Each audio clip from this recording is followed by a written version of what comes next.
성경은 예수의 피를 말한다. 어떤 목사님이 그런 얘기를 해요. 성경을 꽉 잡아라. 뭐가 나오겠느냐? 피가 나온다. 구약 성경을 꽉 짜면 짐승의 피가 나온다. 신약 성경을 꽉 짜면 예수의 피가 나온다. 그래서 성경은 피를 말한다. 그런 얘기를 했어요. 자, 그래요. 성경 어디를 보든지 피에 관한 이야기는 빠지지 않습니다. 왜 이토록 성경은 피를 강조하고 있을까? 자, 그럼 이렇게 성경에서 피를 강조하는 것의 근원은 어디서부터 시작될까? 그것은 죄에서부터 시작이 되는 겁니다. 자, 아담과 하와가 하나님 없이 스스로 살겠다 하고, 하나님 없이도 우리 스스로 살겠다 하고, 하나님을 거역하고 마귀하고 속하여서 이제 하나님을 떨어져 나왔어요. 오직 스스로 사시는 분은 하나님 한 분이신데, 인간은 하나님에 의해서 살아요. 인간은 스스로 생명을 얻을 수 없고, 인간은 스스로 영생을 누릴 수 없습니다. 인간은 절대 스스로 존재할 수 없어요. 그런데 인간은 하나님 없이도 스스로 살겠다고 한 것 때문에 하나님과의 영원한 결별이 되었어요. 그러면 인간에게는 뭐만 있느냐? 인간은 스스로 영생을 누릴 수 없고 스스로 생명을 얻을 수 없으니 인간에게는 영원한 사망이 오게 된 거죠. 그래서 그러한 인간들의 하나님을 거역하고 하나님을 떨어져 나간 그 죄로 말미암아 결국 피의 문제가 대두가 되어지죠. 그래서 하나님께서 약속을 하죠. 언젠가 때가 되면 여자의 후손이 오게 될 것이다. 여자의 후손이 오게 되면 인간을 죄로 유혹하여 영원한 멸망의 길로 이끈 마귀를 심판하고 그 뱀의 머리를 밟고 인간을 거기서 구원할 그 여자의 후손이 오게 될 것이다 하고 창세기 3장 16절에 그렇게 하나님이 말씀하셨습니다. 자, 그 후로 하나님은 그것을 진행해 나가는데, 자, 죄를 지은 인간, 자, 죄를 지은 이 인간이 하나님과 다시 교통하기 위해서 하나님께서 준비하시는 것이 뭘까? 그것은 피다 이거예요. 그래서 죄를 범한 인간이 아담과 하와가 하나님과 교통하기 위해서 하나님께서 제시하신 것이 뭐냐면, 죄인은 하나님을 볼 수 없어요. 하나님을 만날 수 없어요. 그런데 죄를 지은 인간이 하나님을 뵐 수 있는 길로 하나님이 제시한 것이 뭐냐면, 하나님께서 양이라고 합시다. 짐승, 양을 한 마리를 잡았어요. 그래서 그 양의 가죽을 벗겨요. 피가 뚝뚝뚝 떨어지는 양의 가죽을 아담에게, 죄인에게 피가 묻은 양의 가죽을 덮고, 그래서 피 묻은 양의 가죽 옷을 입고, 그리고 죄인이 하나님 앞에 나가서 하나님과 교통을 할 수 있어요. 하나님과 소통을 했단 말이죠.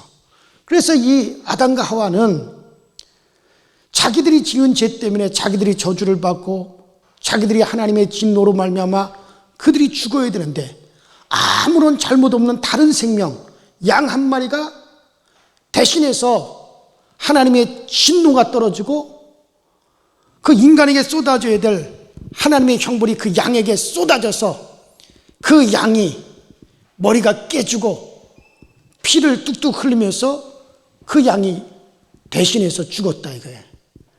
그리고 그 양의 대신해서 죽은 그 양의 피 묻은 가죽 옷을 자기들이 덮고, 그리고 비로소 하나님 앞에 나가 하나님을 만나뵐 수가 있었어요. 그래서 이 아담과 하와는 그걸 통해서 충격을 받은 거예요. 자, 우리가 어떤 일에 충격을 받으면, 내가 일생을 살아오다가 어떤 한 가지 일로 충격을 받으면 그 충격받은 그 일은 두고두고 내 자손들에게 전달을 해줍니다. 그러니까 아담과 하와도 그 일이 충격이었으니까 아들을 낳았어요. 가인을 낳고 아벨을 낳고 그들에게 이야기를 했겠죠. 얘들아, 우리가 죄로 말미암아 하나님과 우리 사이가 단절이 되었다.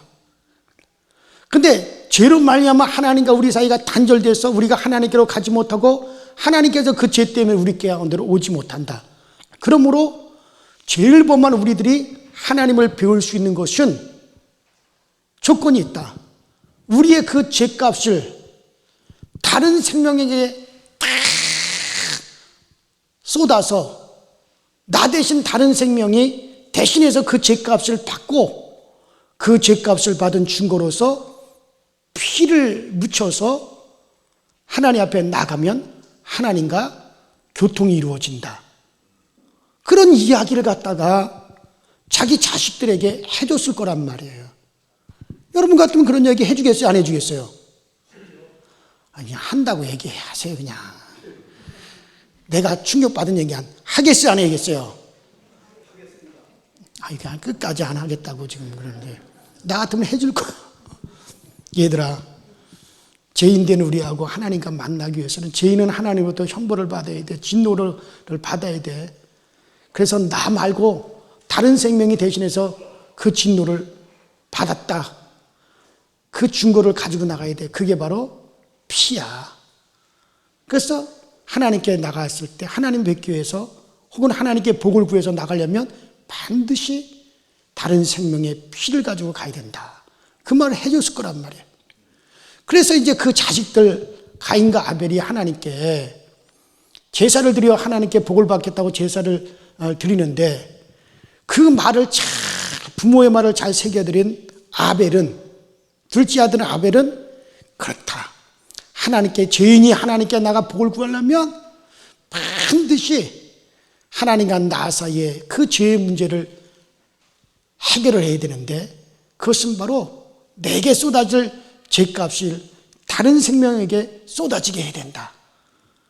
그래서 양을 잡아가지고 피를 흘리고 그 양의 피 묻은 제물을 가지고 하나님 앞에 가지고 나. 하나님, 죄인된 우리가 하나님께 복을 받아야 되는데 그 모든 죄에 대한 하나님의 진노는 이 짐승에게 다 쏟아 피를 흘려 죽고, 그리고 하나님 복은 내게 주십시오. 그러면서 양 한 마리 잡아가지고 제물을 삼아 가지고 갔더니 하나님께서 그 아벨의 제사를 받으셨다 안 받으셨다? 기쁘게 받으셨단 말이에요. 근데 이 가인이라는 녀석은 부모 말을 지긋지긋하게 안 듣는 놈 같아요.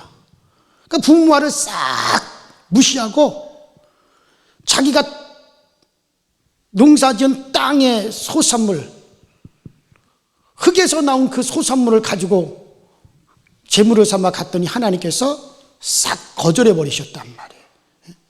자, 그래서 이제 죄인과 하나님과 만나기 위해서는 뭐가 필요하다? 피가 필요하다라고 하는 것이 전달이 되었단 말이에요. 자, 이렇게 전달된 것이, 자, 이것이 이제 율례로 정해졌단 말이에요. 이런 식으로 전달이 돼가지고 이렇게 내려오다가 이것이 공식적으로 율법으로 하나님께서 율례로 하나님이 정하셨어요. 그것이 바로 오늘 우리가 읽은 성경 말씀입니다. 레위기, 자, 17장 11절 다시 한번. 레위기 17장 11절 다시 한번 같이 읽습니다. 시작. 육체의 생명은 피에 있습니다. 내가 이 피를 너희에게 주어 제단에 뿌려 너희 생명을 위하여 속죄하게 하였나니 생명이 피에 있으므로 피가 죄를 속하느니라. 그래서 하나님께서 정식으로 하나님께서 바로 이 레위기 17장 1절에 정식으로 하나님께서 1절이 아니라 11절에 정식으로 하나님께서 이제 이 피가 죄를 속하느니라 하고 정식으로 하나님이 율례로서 하나님이 제정해 주셨단 말이에요. 자, 그래서 이때부터 이제 하나님께 나가는, 죄인이 하나님께 나갈 때는 피가 죄를 속한다. 왜 피가 죄를 속하느냐? 여러분들, 죄의 싹은 뭡니까? 사망이에요. 그러니까 죄의 문제를 해결하려면 그 죄값을 내놔야 되는데 그 죄값은 사망이란 말이에요. 그러니까 내 죄의 문제를 해결하기 위해서는 생명을 내놔야 된단 말이에요. 자, 그런데 육체의 생명이 어디 있다? 피에 있다 그랬단 말이에요. 육체의 생명이 피에 있다. 그래서 죄의 싹은 사망이에요. 그래서 그 육체의 생명은 피에 있다. 자, 우리 레위기. 자, 다시 한번 우리 좀 건너뛰어서 레위기 17장 14절. 시작. 모든 생물은 그 피가 생명과 일체라. 그러므로 내가 이스라엘 자손에게 이르기를 너희는 어떤 육체의 피든지 먹지 말라 하였나니 모든 육체의 생명은 그것이 피인 주 그 피를 먹는 자는 끊어지라. 그러니까 피와 생명은 어떻게 한다? 일체다 이거예요. 그러니까 피 이꼬로 뭐예요? 생명. 따라합시다. 피와 생명은 일체다. 피와 생명은 일체다 이거예요. 그러면 죄의 싹은 사망이요, 죄값은 생명을 내놔야 되는데 피와 생명이 일체니까 그 죄를 범한 인간이 하나님 앞에 나가려면 반드시 뭐를 가지고 가야 돼요? 피를 가지고 가야 된다 이거예요. 피를 가지고 가야 된다 이거예요. 자, 그런데 그러면 이것으로 끝나면 좋겠지만은 피만 가지고 가면 되니까.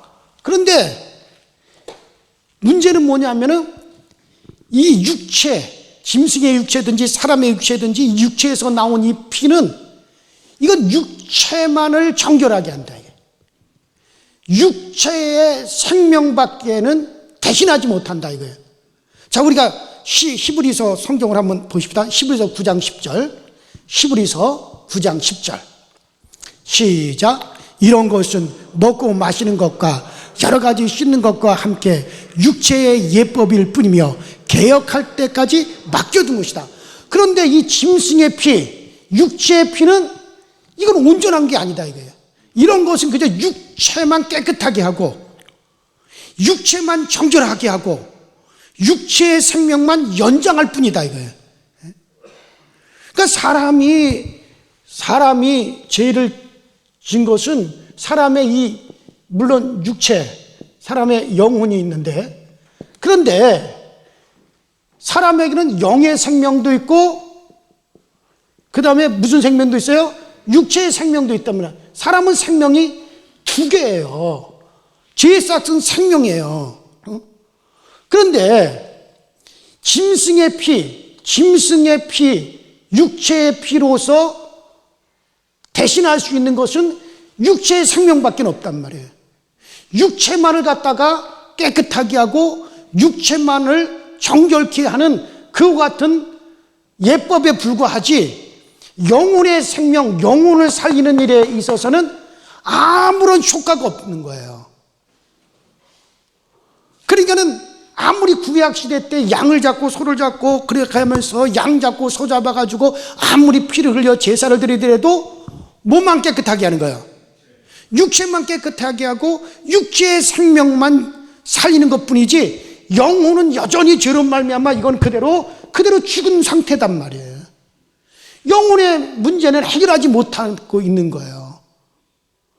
자, 그래서 이 구약시대 때 짐승에 잡아서 피를 흘리고 한 것은 육체의 예법만 되고 개혁할 때까지, 개혁이라고 하는 건 뭐예요? 예수께서 오셔서 그가 피를 흘려 우리를 완전히 깨끗하게 하실 그때까지만 있을 것이다. 그 후에는 이거는 없어질 것이다. 개혁하고 나면은 없어지잖아요. 이 세상에서도 마찬가지잖아요.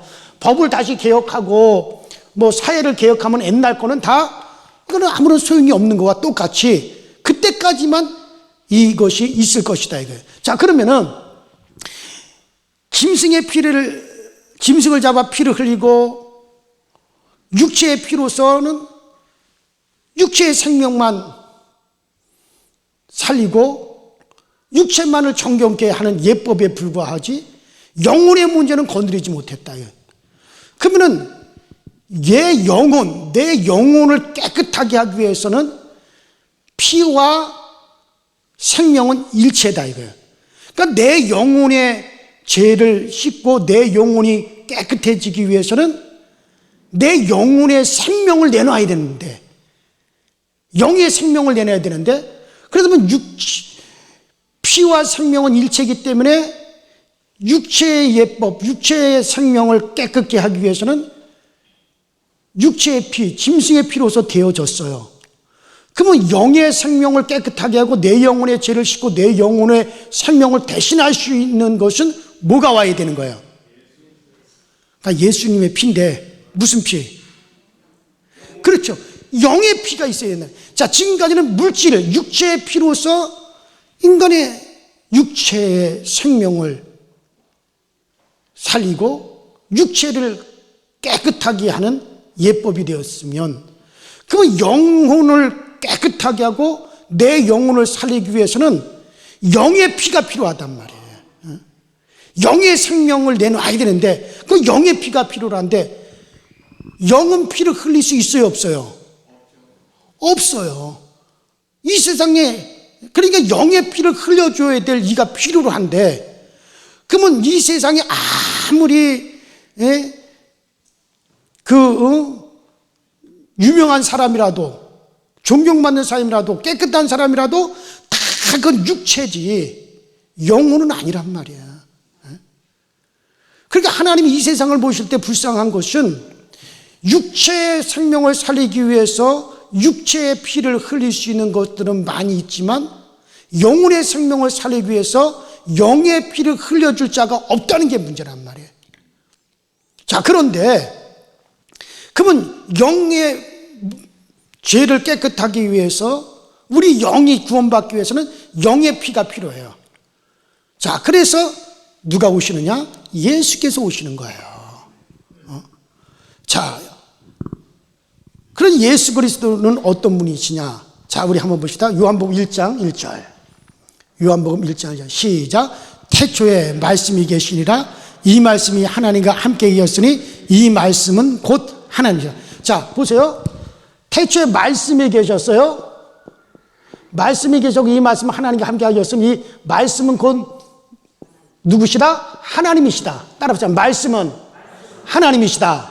자, 말씀은 하나님이시다 그랬어요. 그 다음에 또 우리 요한복음 4장 24절.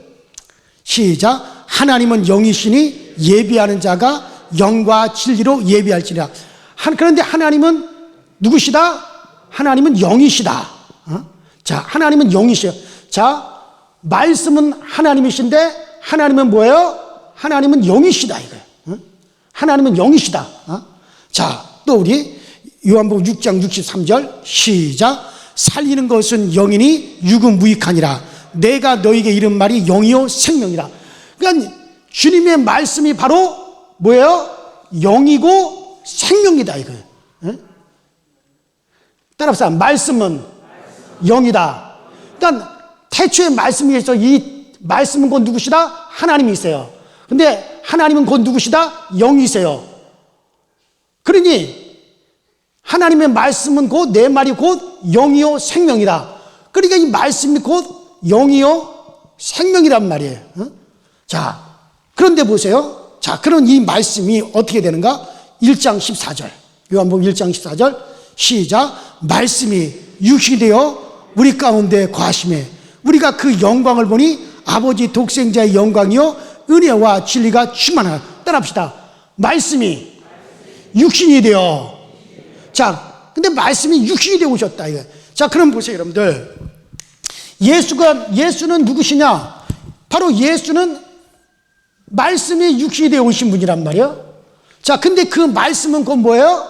하나님이시고, 하나님은 곧 누구예요? 영이시고, 말씀은 곧 뭐예요? 영이라 그랬어요. 그러니까 말씀은 곧 영인데, 근데 이 영이신 말씀, 생명의 말씀이 그러니까 말씀 영인데 이 말씀이 육신이 되어 오셨으니, 그러니 예수님의 육체는 뭐가 육체가 된 거예요? 영이, 그렇죠. 영이 육체가 된 거죠. 예수님의 육체와 여러분과 저의 육체가 다른 건 뭐냐면요, 여러분과 저의 이 육체는, 우리의 이 육체는 물질이 육체가 된 거예요. 그렇죠? 물질이 육체가 됐단 말이에요. 그러니까 아버지의 씨, 아버지의 피, 그러니까 모정부열, 아버지 씨와 어머니의 피. 그래서 우리는 물질이 육체가 되었어요. 그래서 우리의 이 몸은 물질이 육체가 된 거고, 예수님의 몸의 근원이 뭡니까? 영이 몸이 돼, 육체가 됐단 말이에요. 그러니까 예수님의 육체 이 자체는 뭐가 육체가 되었어요? 영이 육체가 됐어요. 따라봐, 영이 육체가 되었다. 그러니까 영이 육체가 됐어요. 여러분과 저의 육체는 물질이 육체가 되었어요. 그러므로 예수님의 육체에서 흘리신 이 피는 무슨 피예요? 영의 피란 말이에요. 무슨 피예요? 영의 피. 여러분과 저에게서 나오는 피는 이건 무슨 피예요? 이건 육체의 피. 이건 육체의 피. 자, 육체의 피로서는 피와 생명 일체니까 육체의 피로서는 육체의 생명을 살리고 육체를 깨끗게 한단 말이에요. 믿습니까? 그러면 영의 피는 뭡니까? 내 영의 생명이 되어지고 내 영을 깨끗게 하고 내 영을 살리는 거예요. 그래서 예수 그리스도의 피라야만이 된단 말이에요. 이 지구상에 아무리 유명한 소크라테스가 오고 공자가 오고 석가가 오고 맹자가 오고 마흐메트가 오고 다 왔어도 그들은 여전히 다 뭐에 불과해요? 죄인의 육체에 불과하다 이거예요. 그래 그들은 인류를 구원할 수 없어요.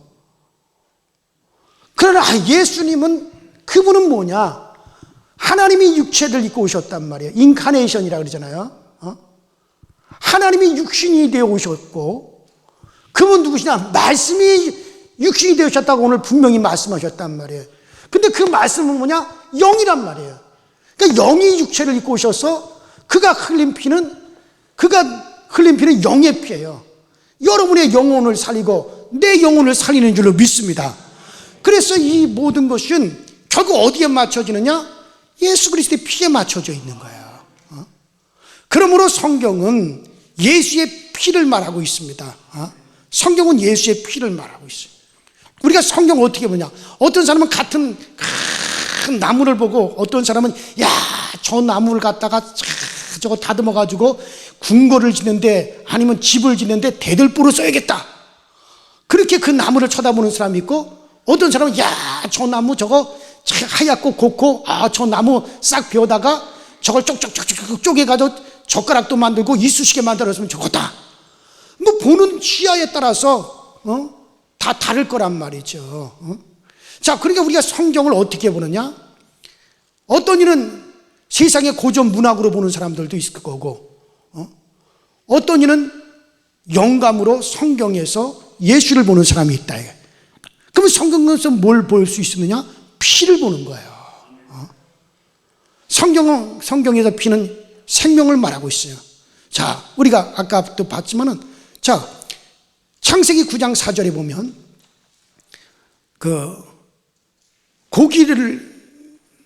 고기를 먹되, 시작, 그러나 고기를 그 생명되는 피채 먹지 말 것이요. 고기를 먹어도 좋다. 이건 이제 그 노아 방주 이후에 고기 먹어도 좋다. 이제 고기도 우리의 식물이 될 수 있다. 근데 고기를 먹되 그 생명되는 피채 먹지 말라 그래요. 왜? 피와 생명은 같은 거니까. 그래서 그 고기를 먹되 생명되는 피채 먹지 마라. 그러니까 피와 생명을 같은 것으로 취급을 하고 있단 말이에요. 또 아까 우리가 조금 아까 읽은 레위기 17장 11절에도 육체의 생명은 피에 있습니다. 피와 생명을 일체로 그렇게 말씀하고 있잖아요. 또 레위기 17장 14절, 자 14절, 11절은 얘기했고 14절, 17장 14절 시작. 모든 생명은 그 피가 생명과 일체라. 그러므로 내가 이스라엘 자손에게 이르기를 너희는 어떤 육체의 피든지 먹지 말라 하였나니 모든 육체의 생명 그것이 피인즉 그 피는 먹는 자는 끊어지리라. 자, 이와 같이 성경은 다 피와 생명은 일체다, 같다. 또 신명기 12장 23절, 신명기 12장 23절, 자 시작. 다만 그게 상가서 그 피는 먹지 말라. 피는 그 생명이죠. 내가 그 생명을 고기와 함께 먹지 못. 자, 여기서도 마찬가지죠. 피와 생명은 일체다. 그러니까는 절대 고기를 먹어도 피채 먹지 마라. 피를 먹는 자는 끊어진다. 하나님 아직 그렇게 얘기를 했죠. 그러면 왜 하나님께서 이렇게 성경에, 구약 성경에 피를 먹지 마라, 절대 피 먹지 마라, 피 먹으면 끊어진다, 피를 먹으면 저주받는다, 왜 그렇게 얘기할 거냐? 그 피는 하나님이 사용하겠다는 거예요. 하나님이 사용할 거기 때문에 너희들 건들지 말라는 거예요. 그가 사용할 거기 때문에 절대로 그거를 건들면 안 되죠. 저희가 옛날에 어렸을 때 아침에 밥을 하면 점심, 그러니까 아침 저녁으로 부를 때니까 하루에 밥을 2번만 한단 말이에요. 다 옛날에는 장작불을 펴가지고 밥을 했잖아요. 그러니까 아침에 한번 불 때고 저녁에 한번 부를 때니까 그때만 밥을 해요. 그래서 아침밥을 지을 때 점심밥까지 함께 어머니가 짓는단 말이에요. 그러면은 겨울철에 아침밥을 탁 떠가지고 밥상에 올려놓고 난 다음에 그 다음에 점심 먹을 때 밥도 같이 퍼요. 그래야지 점심 먹을 때 밥은 어떻게 하느냐? 탁 그 주발 뚜껑을 다 덮는단 말이에요. 그렇죠? 그래가지고 그걸 어떻게 해요? 그렇죠. 아유, 우리 장로님들 다 아시네. 예. 저도 시골에 살아서 맨날 그렇게 했으니까 뭐. 그러니까 이제 점심 때 먹을 그 밥은 주발에다가 놓아가지고 뚜껑을 딱 덮어가지고 어디다 놓냐? 아르목에다가 이불 속에다 묻어 놓는단 말이야. 그러면 점심 때까지 그게 따끈따끈하고 김이 모락모락하는 게 유지가 되니까. 자, 그래서 이제 점심 때가 되었어요. 자, 그래서 밥을 이제 또 점심 식사를 할 때 어떻게 하냐면 묻어 놓은 밥을 갖다가 이제 꺼내가지고 점심 식사를 차리는데, 아버지 밥그릇은 이거는 그 노수로 돼 있어요. 노란 녹그릇에다가 노뚜껑을 딱 얹어가지고 탁 묻어놨어요. 근데 이제 옛날에는 뭐 항상 배불리 먹는 건 아니니까 이제 아버지가 아직 안 들어오셨으면 이제 식구들이 먼저 식사를 한다.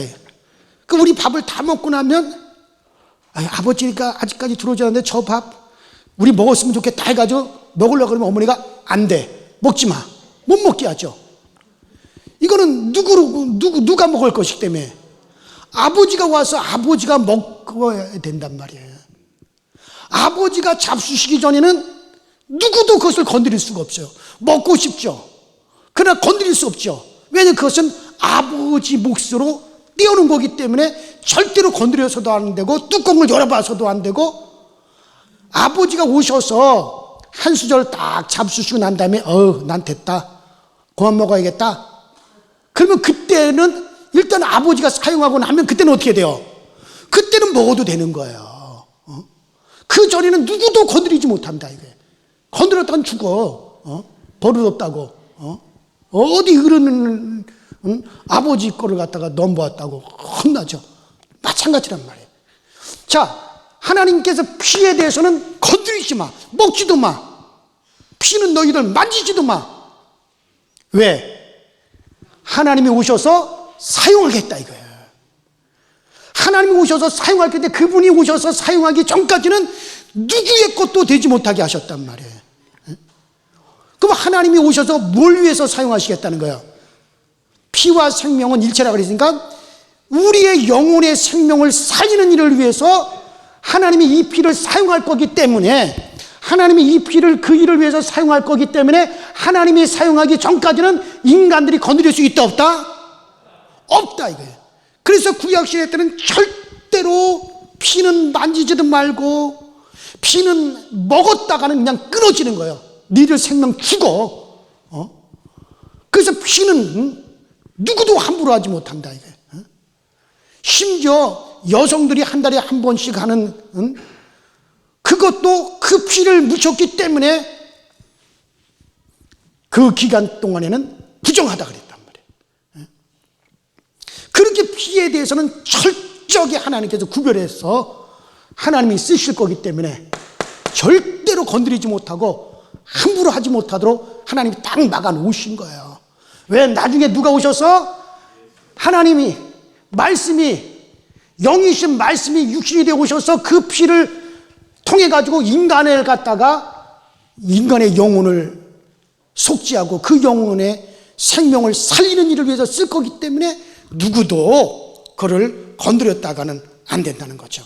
그래서 창세기 9장 5절에도 내가 반드시 너희 피 곧 생명의 피를 찾으리니 짐승이면 짐승에게서 사람이나 사람의 형제면 그에게서 그 생명을 찾으리라. 그렇죠. 그러므로 하나님이 생명이 피에 있다라고 선언을 하셨으니 생명을 얻기 위해서는 하나님이 생명의 피를 찾으리라 하신 대로 생명의 피를 보여야 되는 거예요. 자, 그래서 히브리서 9장 22절 시작. 율법을 따라 거의 모든 물건이 피로써 정결케 되나니 피 흘림이 없은즉 사함이 없느니라. 이 피 흘림, 구약에서는 육체의 피를 흘림으로 육체가 정결해야 되고 육체가 사함을 받았어요. 이제는 예수의 피로서 예수가 오셔서 피 흘려주시는 그의 영의 피로서 우리의 육체뿐만 아니라 우리의 영혼까지 깨끗하게 우리의 죄를 살 뿐만 아니라 생명을 얻게 된 걸 믿으시기 바랍니다. 그래서 예수 그리스도의 피 흘림으로 우리가 생명을 얻게 되어진 거예요.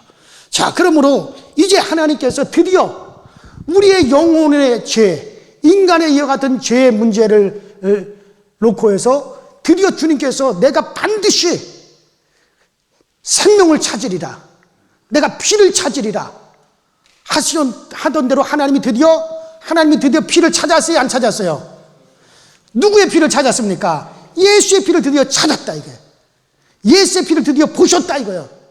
그러므로 이제는 우리의 죄의 문제가 끝장이 나는 거예요, 여기서요. 해결함을 받는 거예요. 그래서 이제는 예수의 피로서 모든 것이 다 돼. 그러므로 성경은 예수의 피가 스며들어 있는 거예요. 여러분들 보세요. 이 피, 구약에서는 짐승의 피. 근데 구약에서 이 짐승의 피는요, 아까 제가 얘기한 대로 그냥 죄의 문제를 해결하는 게 아니에요. 육체의 예법만 된다고 그랬잖아요. 그러니까 죄를 우리가 한번 기억해 두면 구약에 뭐 피 흘리는 제사가 있지만 이건 죄의 문제를 해결하는 게 아니라 따라합시다. 넘어간다. 자, 내가 그 피를 볼 때 넘어가리라. 그래서 유월절이죠. 그래서 구약에서는 양의 피를 바르고 양의 피를 보이는 것은 넘어간다는 거지 해결되어진다는 게 아니에요. 자, 제가 또 어린 시절 얘기를 또 할게요. 제가 뭔가 아버지에게 뭘 잘못했어요. 죄를 지었단 말이에요. 아버지가 화가 이렇게 났어요. 이놈의 새끼 말이야, 저거 제국이 저거 버릇 좀 오늘 단단히 고쳐놔야겠다고. 아빠가 화가 나가지고 이제 집에 들어왔어요. 아, 그러면 나는 이제 오늘 죽었구나. 오늘 엄청 내가 아빠한테 얻어맞겠구나. 가슴이 두근두근 막 하죠. 너 이놈의 새끼 오늘 혼 좀 나봐라. 그러면은 오늘 저녁에 시컷 이제 얻어맞겠구나. 그런데 그때 현씨 집에 있어? 그러고 이웃집에서 손님이 왔다 이거야. 그러니까 손님이 오니까 어떻게 해요? 너 이따가 손님 가고 난 다음 그때 두고 보자. 그러면 나는 이제 손님을 사모하는 거죠. 좀 더 오래 있다가, 좀 더 오래 있다 가기를, 조금 더 오래 있다 가기를, 오래 머물다 있다 가기를. 근데 그 손님이 늦게까지 12시 가까이까지 아버지랑 얘기하고 대화하다가 아주 늦게까지 있다. 그래서 나는 손님에게 참 고마운 거죠. 손님 가고 난 다음에 나중에 두고 보자 그랬으니까. 근데 그 손님이 드디어 가게 됐다 이거. 아이고 현씨 이제 나 밤 늦었어. 이제 가봐야지. 나 갈게. 그러니까 이제 아버지가 밖에 나가가지고 아유 우리 내일 만나자고. 그 다음에 이제 서로 빠이빠이 하고 들어와. 아유, 이제 나는 죽었다. 아유, 난 이제 오늘 죽었다. 이제 그러고 있는데 들어오면서 하품을 하고 들어오신다 이거야. 아유, 오늘 많이 피곤하네. 일찍 자야겠어. 일찍 자야지. 그래서 아이고, 일찍 자. 아이고, 내일 보자 하고 일찍 들어가서 그냥 주무신다 이거예요. 자, 그렇다고 해서 이게 끝난 건 아니잖아요. 끝난 것이 아닌 게 아니라 이거 뭡니까? 따라서 넘어갔다. 그냥 그 순간을 넘어간 거지 해결된 건 아니란 말이에요. 이와 마찬가지로 구약시대 때 하나님께서 피를 몸으로 말미암아 따라합시다. 넘어가리라. 인간이 그 죄값으로 다 멸망을 하고 사망을 당하고 지옥으로 다 들어가야 되는데 이 피를 볼 때마다 하나님께서 넘어간 거란 말이에요. 이렇게 넘어가고 또 넘어가지. 넘어간 거지 해결된 건 아니란 말이에요. 언제까지 넘어가는 거예요? 그렇죠. 예수 오셔서 주님께서 영의 피를 흘러주실 때까지 넘어간 거야. 계속 넘어가고 넘어가다 드디어 뭐가? 예수 그리스도의 피가 왔다. 영의 피를 오셔서 우리를 위해서 영의 피를 흘려주시는 그때 해결이 되어버린 거예요. 그러니까 과거 사람들은 계속 미래에 이제 누가 올 것이다. 영의 피를 흘려주실 구세주가 올 거다. 구세주가 올 거다. 그래서 짐승의 피를 보면서 넘어간 거고, 그래서 드디어 예수의 피가 와서 이렇게 넘어갔던 이들에게도 예수의 피가 유효하고, 우리 미래에 우리들은 어떻게 해요? 우리는 이미 우리를 위해서 영의 피를 흘려주신 그분이 오셔서 우리의 모든 죄, 따라합시다. 모든 죄, 영과 혼과 육의 모든 죄를 위해서 그분이 우리의 생명을 위해서 그가 피를 흘려주셨던 것을 우리는 보고 우리는 믿는 거단 말이에요. 이제는 넘어가는 게 아니에요. 두고 보자가 아니에요. 이제는 뭐예요? 따라서 믿으면 산다. 이제는 그대로 믿으면 지금 사는 거예요. 그래서 이 성경에는 곳곳에 예수의 피가 스며들어 있는 거예요. 곳곳에 예수의 피가 스며들어. 왜 구약 성경에 병고침이 있었습니까? 왜 구약 성경에 저주에서 자유를 얻습니까? 이건 다 예수의 피가 스며들어 있기 때문에. 왜 구약 그 바디메오가 눈을 떴습니까? 바디메오가 눈을 뜬 거는요, 이미 아직까지 주님께서 영의 피를 흘려서 우리의 저주를 담당하기 전인데도 저주받은 그의 눈이 떠지고 그 저주가에서 그가 해방을 받았느냐, 이것도 다 예수의 피가 이미 내재된 거란 말이에요. 이거를 보고, 그러니까 자, 저희가 어렸을 때 농사를 지었어요. 농사를 지으면은 그 마을에 그 공동으로 쓰는 가게가 있었어요. 요새는 슈퍼마켓이라고 하죠. 그 마을 공회당에 큰 공간에 이제 마을 사람들이 다 쓰는 슈퍼마켓 같은 그런 큰 가게가 있었단 말이에요. 그러면 아버지가 가서 계약을 맺죠. 올 가을에 쌀 농사 져가지고 그거 수매해가지고 그거 받으면 한꺼번에 이자랑 쳐서 한꺼번에 갚을 테니까 그 전에는 다 외상으로 갖다 씁시다. 그렇게 계약을 맺는단 말이에요. 우리 아버지 이름으로. 그러면 그 가게에서는 그래, 앞으로 가을에 가서 농사 져가지고 벼 수미하고 나면은 그때 왕창 한 번에 다 갚는다 하고 약속이 있기 때문에 물건을 마음대로 내줬단 말이에요. 제가 가서 노트를 가져가도 그냥 알아서 가져가, 가서 비스켓을 가져오더라도 알아서 가져가, 라면 땅을 가져오더라도 그래 알아서 가져가. 아버지가 저녁에 야야 가서 술 한 주전자 받아와라. 그럼 술 한 주전자 받아도 알아서 가져가. 농약도 그냥 갖다 쓰고, 모든 것 다 갖다 쓴다 이거예요. 그것은 그 가게에서 이렇게 봤을 때 가을에 농사 져가지고 한 번에 다 갚는다 했다. 그런데 보니까는 지금 형제 농사를 짓고 있네. 논에다가 벽실을 뿌렸네. 벼가 지금 자라고 있네. 저 현씨가 매일같이 나가가지고 김매주고 풀도 뜯고 하네. 농사가 지금 되어져 가고 있네. 그러니까 그걸 보니까 어떻게 되는 거야? 되어져 가는 걸 보면서 더 갖다 쓰라고, 더 갖다 쓰라고. 이거는 뭐냐면은 아직까지 주진 않았지만 지금 그것이 되어져 가는 것을 보니까는 미리 그것을 내어준 거란 말이에요. 이와 같이 구약 성경에도 병고침을 받았어요. 또 구약 성경에도 저주에서 나음을 받았어요. 그것은 왜 그러냐? 앞으로 누가 오셔서 피를 흘릴 거기 때문에, 예수가 오셔서 이 피를 흘려서 모든 저주를 사할 것이기 때문에, 또 그것이 그 과정이 지금 아브라함의 집안에서부터 착착착착착착착착착착착 진행되어 가고 있으니까 그것을 보니까는 어떻게 되는 거예요? 미리 갖다가 쓴 거란 말이에요. 무슨 말 이해가 되세요? 그러니까 이 성경 신약이든 구약이든 사실은 뭐가 다 내재되어 있는 거예요. 예수의 피가 다 내재되어져 있는. 그러니까는 예수님이 아직 십자가 못 박히기 전이라 할지라도, 피 흘리기 전이라 하더라도, 그러니까 바디메오도 고침을 받는 거고, 구약에 다윗도 제사함을 받는 거고,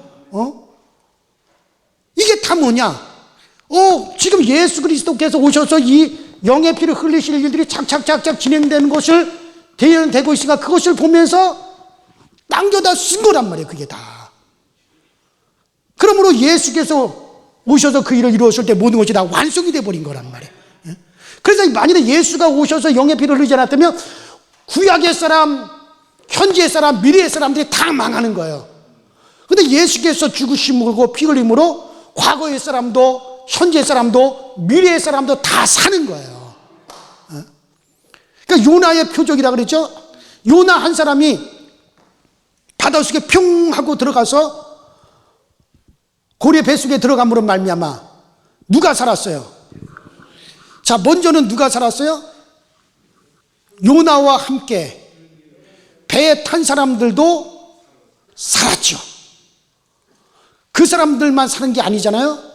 또 니느웨의 성에서 앞으로 죽을 니느웨의 백성들도 살았죠. 그것뿐만 아니라 앞으로 니느웨에서 태어날 사람들도 살았죠. 그러니까 그게 요나의 표적이 바로 예수님에 대한 표적인데, 요나 한 사람이 바닷속에 떨어져 죽음으로 말미암아 다 살았단 말이에요. 마찬가지예요. 예수께서 오셔서 피 흘리심으로 말미암아 과거, 현재, 미래가 다 사는 거예요. 그래서 성경은 따라합시다. 예수의 피를 말한다.